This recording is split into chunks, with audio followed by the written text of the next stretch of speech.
University Northwest Office of Diversity, Equity, and Minority Affairs, Jay's Breakfast Club, C-WIT, Quad J Creative Group, LLC, Trainer Digital Strategies, the City of Gary, and filmmakers and panelists, along with staff Karen Turek, Walter Jones, Tony Simpson, Ludine Kilgore, Saida Holt, Sydney Chapman, and Lester Love, and Tiffany Arnold, along with Megan Trainer, James Ward, and Ventress Jackson. All right, that was a mouthful, but now that we got that done, we have some amazing directors here with us, filmmakers. Would you guys like to introduce yourselves and your film? Sure. Yeah, for sure. Brandon, go ahead. You go first. Okay. My name is Brandon C. Thomas. I'm the director, writer, and lead actor in the film, The Golden Record. And it was shot in Nassau, Bahamas, with my co-director, Kyle Ferguson, just last year. So, yeah. All right. William? All right, and I'm William Kresh. I'm the writer, producer, and director of Fatherless, which stars Chad Eric Smith. He was my co-producer and the star of the film, and also just shot that last year. All right. We're also missing a panelist who did What You Don't Know Is Bigger Than You. That was also shown along with your films, but wonderful film nonetheless. Please, so you already did your introductions, and you told me that was my next question. Where was it filmed? Because you guys were in 2 different locations. You had this beautiful scenery in the Bahamas. It was wonderfully shot too. So tell me what inspired these films, because they were in a sci-fi world and they featured people of color. Of course, it's a Black Film Festival, but it was, what inspired this? Oh, you can go first. Yeah, oh, sorry. Either way. Yeah. Well, you good. That's fine. Okay. All right. So my film Fatherless originally came out. I myself grew up fatherless. My dad is still alive, but my parents separated when I was very young, and we always had a strained relationship. We just never really connected in the way that I was hoping to. Never really had that emotionally grounded relationship that I was looking for, and so that's really where the idea of the film started. But I also am now in the position of being a father myself, and I'm a single father. So I see my son going through a lot of the same emotional turmoil that I did with him not having his mom as I did when I didn't have my dad. And so in a sense, it was kind of like I was on a daily basis seeing a younger version of myself and dealing with a younger version of myself. And so it just kind of sparked this idea of time travel all around this issue of fatherlessness and how things are kind of generational, and that just kind of bled onto the pages and became a film. You, Brandon? Yeah, so my film, The Golden Record, actually have the exact piece that I use for the film with me right now. And my film is about what NASA did in the 70s. They sent out 2 golden records on Voyager 1 and Voyager 2. And the point of that was to explore the solar system and find extraterrestrial life. And I'm surprised at how many people didn't know about this. It sounds like something, the story of itself sounds like something that could be in a movie. And I literally thought, I was like, I really think it would be amazing if, one, we found extraterrestrial life, but not just weird sci-fi where aliens come and they try to take over. But I was like, if aliens, the extraterrestrials had their own story. As Americans, we always put ourselves at the centerpiece of saving the world. It's never another country. It's always America. It's always us. But if extraterrestrials would come in this world, what would be their story? What would be their motivation in coming here? What does that relationship look like? So I wanted to put them on a human level. And our main character, Taino, came to Earth unaware of where he came from, but he knows he's from somewhere else because of the golden record. So he's on this journey to look for his mom, and his friend Alina goes on with this journey. So this film goes on with this journey to help find his parents, and for him to find where he truly belongs, because he knows he doesn't belong on Earth. This was all shot in the beautiful place of the Bahamas on the island. So you seem really excited about that location. I was like, where is he? Is this a different planet? So on that topic, so what time does it take place? Because we have a time shift in Williams' film, and Brandon, yours is kind of like there's a time jump too. So you want to talk about that decision to use those times and those how significant time is in these films? Yeah, for sure. So it's definitely present time initially when the film starts is present time. And what I don't want to give too much away, but that time jump is really significant because it's one to show the lifespan of the extraterrestrials who are on this planet, and I wanted to reveal that in a way that was simple without using crazy effects, them still looking the same, same age. And for me, it shows a lot as far as timing in the world of we look at our lives as, we may live for a good, Lord willing, 80, 70, years. It seems like it's decreasing. Not to be depressing every time there's new data. But I wanted to show that progression of how time can be very relative to who it's concerning. And to these extraterrestrials, time is not looked upon the same as we look at time. William?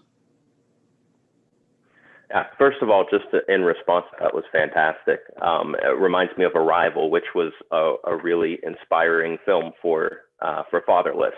So it sounds like you have some same ideas, some same themes in there. For Fatherless, it starts out in the early 90s and then fast forwards to today. And it is a time travel film, so there's some travel back and forth between the two. Yeah, it initially starts in the early 90s and then moves forward to today. There are a few things in the art direction and things that have the year 2019, I believe, either 2019 or 2020 on it. So that can help to place things a little bit. All right.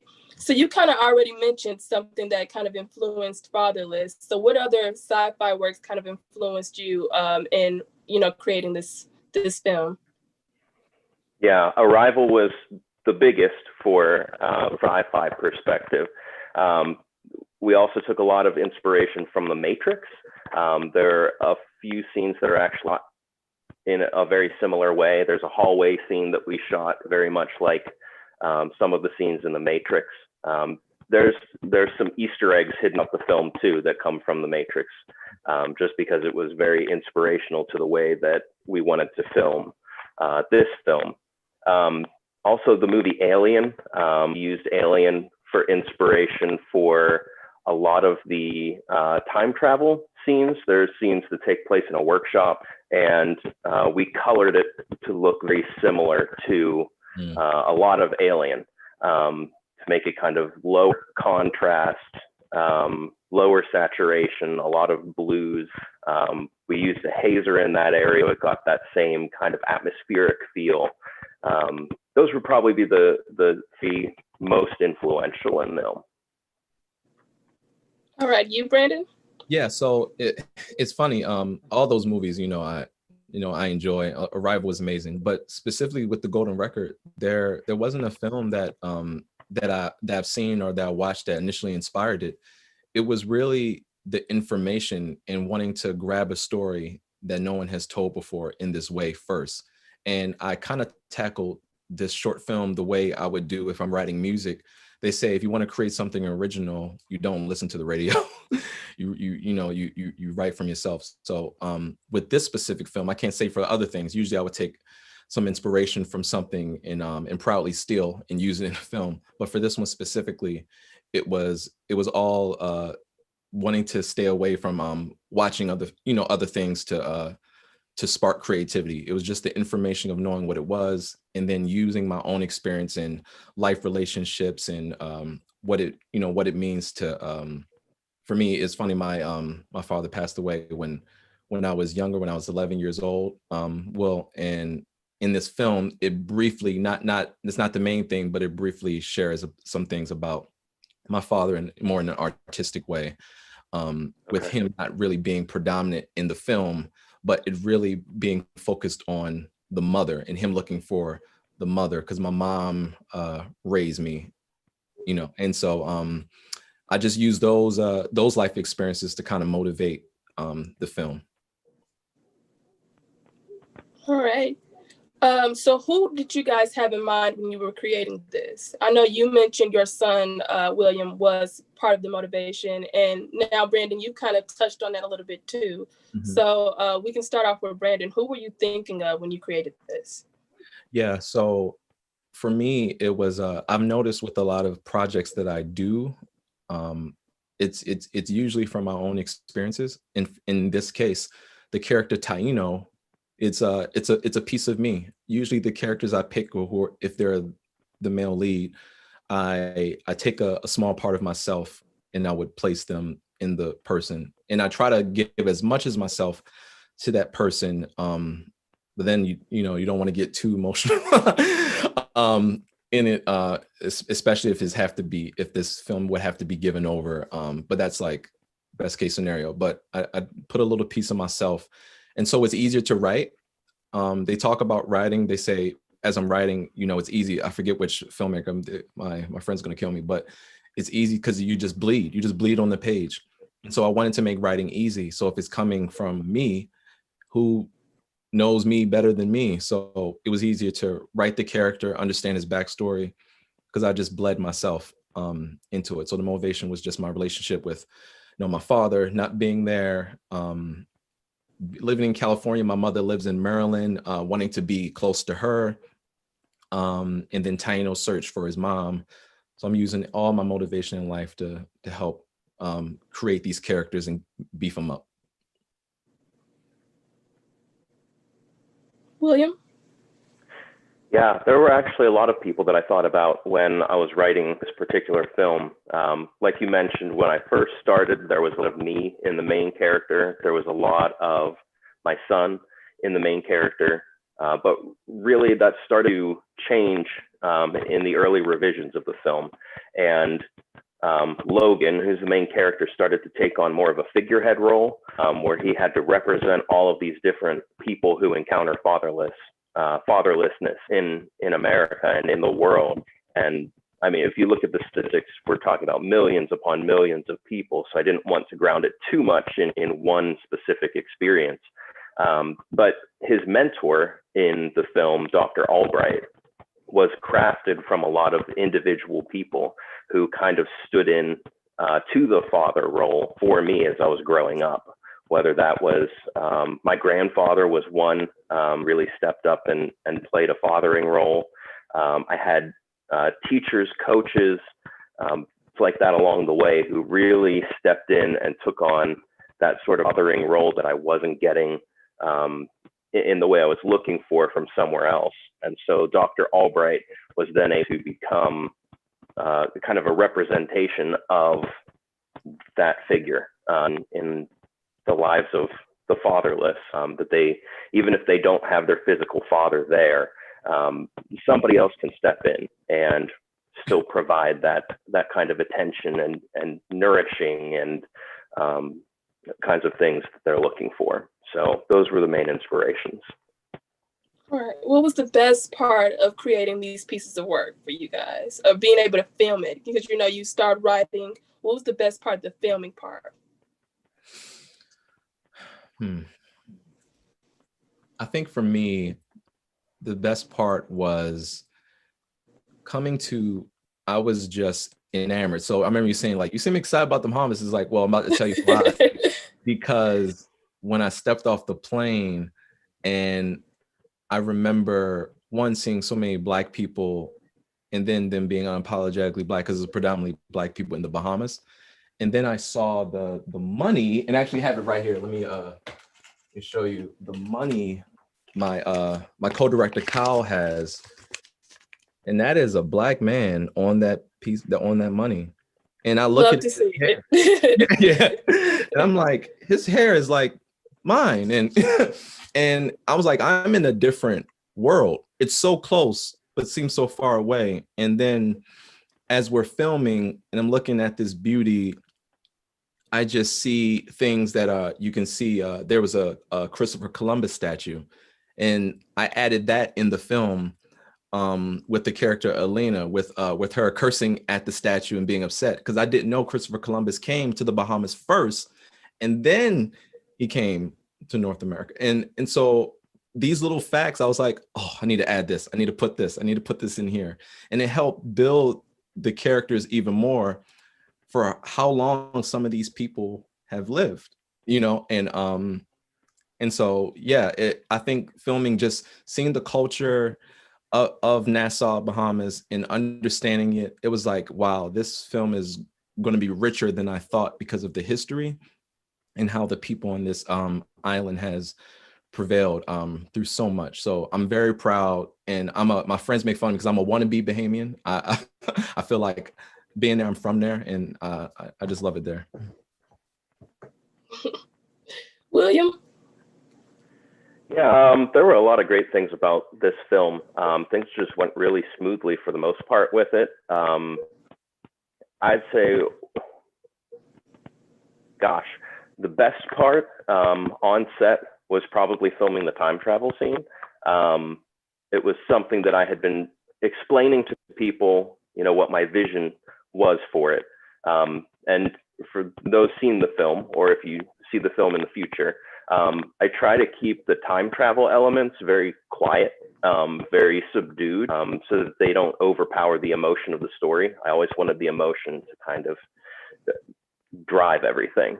But when we get to the time travel scene, I had been describing kind of what I did, and people kind of scratched their heads a little bit, and they weren't really sure, how's this going to work? How's this going to look?